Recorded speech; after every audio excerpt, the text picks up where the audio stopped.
So let's try to read the melody of this Plaisir d'Amour by reading the notes in the right hand first and pay attention to your fingering. Take it as an exercise in reading, and I will circle the fingering that you really need to pay attention to, because from this note to this note, you're skipping over these two notes. So you're skipping over two keys. So what's the starting point? The starting point is A, and you should know that because you're in intermediate class, treble clef, that's a G. So it's G and then skip two keys, therefore C, but C with this finger, number 2, your index.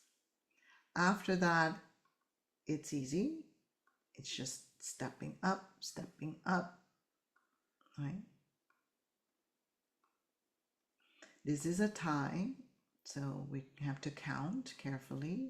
There are 3 beats here, so we have to count 2, 3, and you can say the word tie, or you can just count 1 without replaying the note because it's tied over. Then you count the rest. Don't forget to go shh.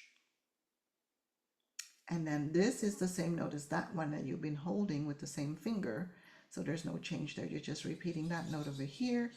Then you keep stepping. Let me change steps by a drawing of a step. So from this note to this note, you're just stepping. That's the same note. Then you're stepping. That's the same note. Then you're stepping down, and you're stepping down, and you're stepping back up, and you're stepping back down. So they're all steps. These should be easy because you're not moving your hand anywhere. The only place where you need to pay attention to your finger was the circle 1 there. And don't forget that this little curvy line is again a tie. It changes lines, but it's a tie. You're not supposed to be repeating this note over here. Exit out. And don't forget to count because this is 3 beats. So count 2, 3, and count 1 for this tied over note. And then you pay attention to the fingers because here's a hand position change, and that's the same G that you started the song with. This is the second part of the song. That's the same G. But then from there, you'll see that reading is not too bad because you're just stepping and stepping to the next note and stepping. Oh, what's this 2-1 thing? These are all stepping. But what's this 2-1? That means you're playing a 2 and then you switch. No, it's not. That's my own error. Sorry about that. It's not a 1, it's a 2. Okay, so ignore my little typo error and just put a 2 there. Why do you put a 2 there? Because evidently the fingering for the next note a step away is a 3. So this should be a 2. Sorry about that. Yeah, so do put a 2 here. That means you have to lift your hand, right? Because you're changing position. And why do I want a 2 there? Because I want a 3 there. And why do I want a 3 there? And this is for the more advanced. This is how we figure out fingering. Because all of this is being played in a row, and you want to keep that 3 on the same note here.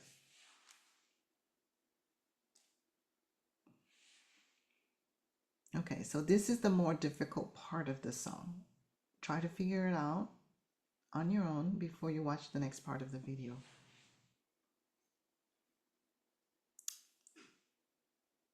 Okay, and I will share this as well, this document, so everybody can have it on their computer, as I am not sharing it after.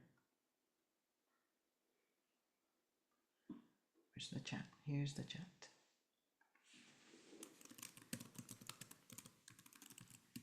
Plaisir d'Amour is the document.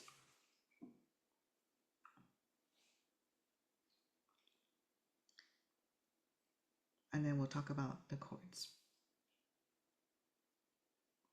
Or if you want to, you can take a screenshot of this, but it has a lot of my coloring, which is basically telling you to be careful about counting and tied notes, giving you some pointers in what fingers you need to be careful with.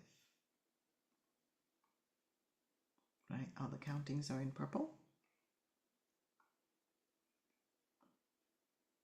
And so this is a slow one that you can use, the open position we're talking about. Okay, so do print it out because I'm going to stop sharing now and demonstrate the melody.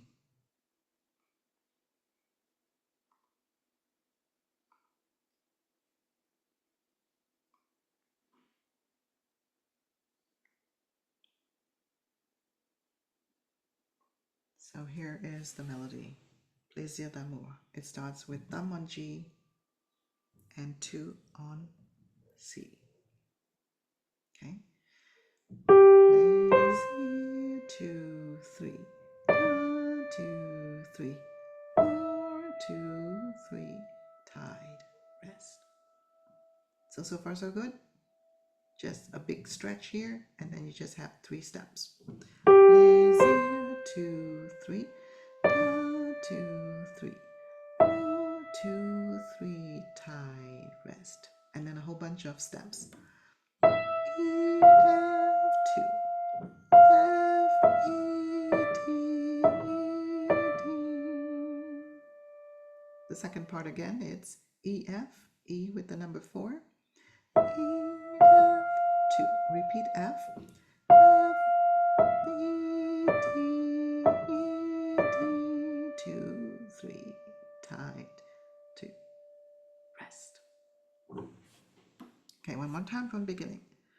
G, C, 2, 3, D, 2, 3, E, 2, 3, tied, rest. E, F, 2, and then F, E, D, E, D, 2, 3, 1, 2. Second part, second line, second phrase. You're back on thumb on G. G, A, 2, 3, B, 2, 3. Then you have to have that shift of a hand. Remember where I pointed out earlier that I wrote the 2-1 fingering by mistake. I didn't delete the one. So the second phrase is G, A, 2, 3, B, 2, 3. Then you have to jump and put your number 2 on that C. Okay? And that hand position will be index on C, everything else follows, but your thumb is not right next door. Your thumb is stretched out a little bit to the A. This is the hand position. Index on C, everything else follows, but the thumb is on A. And the notes are C, D, E, and then you have a chord to play. A, D, F. One more time, you have 3 steps. C, D, E, then you have a chord. A, D, F. Those of you who are advanced, you would recognize it's a D minor chord, second inversion. D, A, D, F is a chord in second inversion. Okay, so what's the beginning of that line again? We started in thumb on G, and we have 3 steps. G, A, T, T, B, T, T, and then you have to put your hand in that new position with the index on the C, your thumb's a little stretch out, and we do C, D, E, and the chord A, D, F. And of course, the last 3 notes are easy because it's right here. 3 steps down. E, 2, 3, D, 2, 3, and C. And that's how it ends. So the difficult part was to jump your hand into this new position, right? So find this new position with your index on C and your thumb on A, with a little bit stretch out in the 5-finger position. Pull your hand off the keys, find it again quickly. Pull your hands off the key, find it again quickly. This is where you're going after your first 3 notes in your phrase number 2. Again, your phrase number 2 starts with 3 steps up, G, A, B. And the rhythm for it is G, A, 2, 3, B, 2. Get ready for that position. Continue. 3 steps up, then your chord. And then the last 3 notes are just stepping down.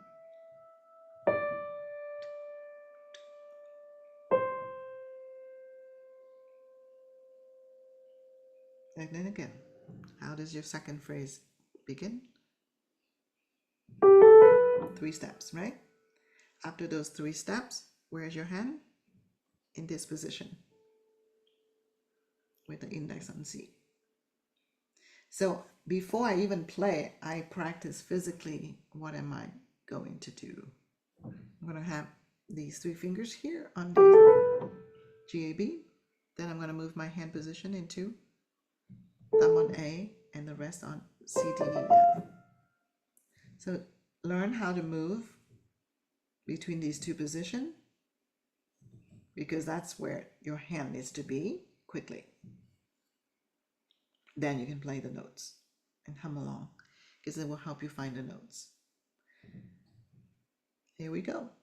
G, A, 2, 3, B, 2, 3, move quickly. C, D, E, 3 steps up, right? And then a chord, 1, 3, 5, E, 2, 3, step down, 2, 3, and step down, because the last 3 notes are just stepping down. One more time. The beginning. 3 steps up. G, A, 2, 3, B, 2, 3. Put your hand in the position. Now you have 3 steps up. C, D, E. Then you have a chord. A, D, F. Then 3 notes going down to end. 2, 3, 2, 3, 2, 3. 1, 2,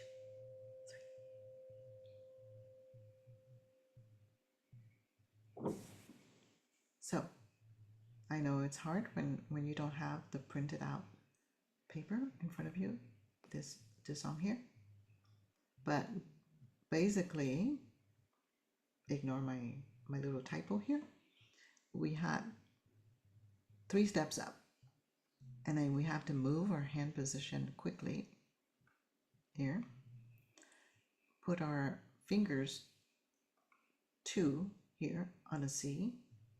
Stretch out your thumb down or below to the A, but everything else is in the same place.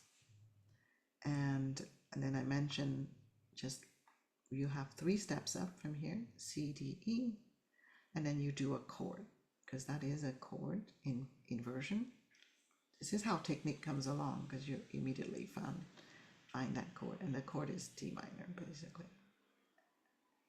It's A, D, F. But to end the song, that's an easy one, because it's just 3 steps down with a lot of time in between. So getting into this position is basically the difficult one. Just moving your hand from these 3 steps up, getting into this position was a difficulty. Whereas the beginning, you're putting your hand in the position of setting up your index here on C, and you're in one position for the entire thing. Set up your hand, index on C, stretch out your thumb to that G beginning, and you're set up for the entire line. The difficulty would just be to count all of your beats in between so that you're playing the correct rhythm. So let's play it from the beginning. I'm going to leave this screen up so you could actually see the notes. Okay, so first line, set up your index on C, stretch your thumb down to G, and don't move from that place. Here we go, and count. G, C, 2, 3. I should be following along with my mouse on my left hand. Oops, sorry, my mouse fell down. Here we go. Oops, now I can't see my mouse. Here we go. G, C, 2, 3, up, 2, 3, step up, 2, 3, tied, rest. Repeat that E, step up, 2. Repeat that F, step down, step down, step up, step down, 2, 3, there's a tie, tied, sh. Now here comes the second phrase that we've been practicing before. You have 3 steps up. Thumb on G. G, A, 2, 3 steps up. B, 2, 3. Put your hand in that position I've been talking about. Index on C. Thumb stretch out on A. And here we go. C, D, E. Thumb 3, 5. E, 2. Step down. 2, 3. Step down. 2, 3, and you can stretch that. So that would be right hand. Plaisir d'amour. And let me erase all of that. Now let's look at the chords. Let's try these chords in open position. Actually, no. Let's try these chords in the more like the preliminary, low intermediate. So everybody should know C, G7 and C from taking beginners class, and F, right? Of course, we're talking about these inversions. I didn't bother giving you the slash thing. The only thing we haven't talked about is the A minor, because all of these chords you already know. And we'll talk about A minor now. So these chords you already know. C, if you see F, you play this one, right? Inversion. And if you see G7, you play that one. Those you know from beginner's class. What's the A minor? Which inversion is closest? This one. The inversion up, inversion 1. That's the closest one to not moving your hand around so much. And that's why we're choosing this inversion of the A minor. C, E, A. So practice going from C to that A minor. Right? C to A minor. Now let's see what chord actually comes before that A minor in the actual song is the G7. So now you have to practice how to go from a G7 that you know to that A minor. Because in your song, you're going to not move from a C, you're moving from a G7. So here it is, G7. To go to the A minor, everybody move.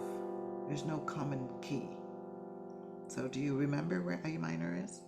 First, move your pinky and thumb up 1 notch, and then switch your index for your 3 finger. One more time, G7. How do I move to the A minor? Pinky and thumb will go up 1 notch, and we're switching that index for the next door key, next door finger. C, E, A, and then go back and forth between that one and that one to get comfortable going from G7 to A minor. G7, A minor, G7, A minor. Then I would practice the one before the G7, just to get 3 chords in a row. F, going to G7, going to A minor. Okay, let's practice that. F is this one. For G7, I move both pinky and thumb down 1 notch, keep my index there, that's your G7. And then A minor, I move my pinky and thumb back up, but now instead of playing F, I'm playing E, and that gives me an A minor. Okay, one more time. F chord, G7 chord, A minor chord. Move pinky and thumb up, play third finger with it. One more time. F, G7, A minor. And the next chord is F. You still remember where F is? Here it is. Oh, F is so close to A minor, right? There's only one note, one fingering change in the middle. One more time. F, G7, A minor. Move pinky and thumb up. Play middle with it, and then back to F. Okay, now let's see if you could play the entire song. And again, I recommend when you're practicing, you're always humming the melody. Ta ta C chord, ta G7 chord, ta C chord. And if you want, you can repeat the C here. That's the convention, that is that you don't rewrite the chord unless they change. But if you want to play chord on every single first beat to be consistent, repeat the C chord here. Then continue. F chord, then C chord, then G chord. And again, we repeat G7 since nothing's written, it's the same chord. Then F, then G7, and here's that new A minor to F chord, back to C, then G7, then C. I was humming the melody while explaining to you the chords I'm doing. And that's the next step. So do stop the video, practice until you can hum along the melody that you know with the chords. Those of you who are more advanced, do your chords broken. Of course, you have 3 beats. So you just go from the bottom of your chord, whatever's at the bottom, to whatever's in the middle, and to whatever's on top for each one of these chords. But of course, I would not practice broken until I have been able to hum my melody with block chord first. That's why I said stop the video and practice block chord.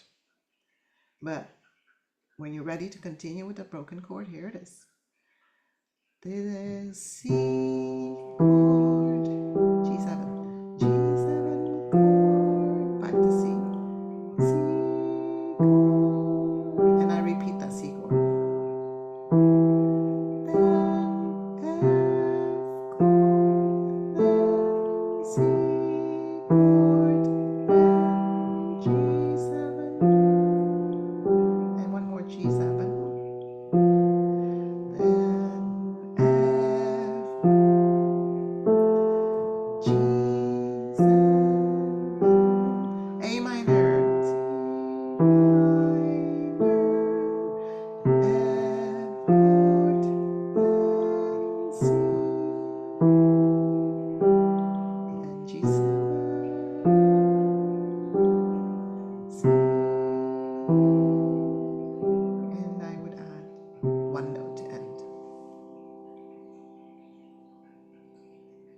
Now, those of you who find the A minor too difficult, you can replace it with a C. That way you don't have any new chords to deal with. Okay? And it works. Why does it work so well? Because within your melody, you have 2 notes that belong to your C chord. These 2 notes, the C and the E, is contained in your C chord. Your C chord is C, E, G. But that's why A minor works also, because the C and the E is also contained in your A minor chord, which is A, C, E. So chords are optional and changeable if you know your theory. So I allow you, if that A minor practice is too hard and you really want to play this with broken chord, then I would suggest change my A minor for a simple C chord. That way you're not dealing with anything new. You're just trying to coordinate your two hands together. So I would practice left hand block humming along first, then left hand broken humming along first. So that's hand separate.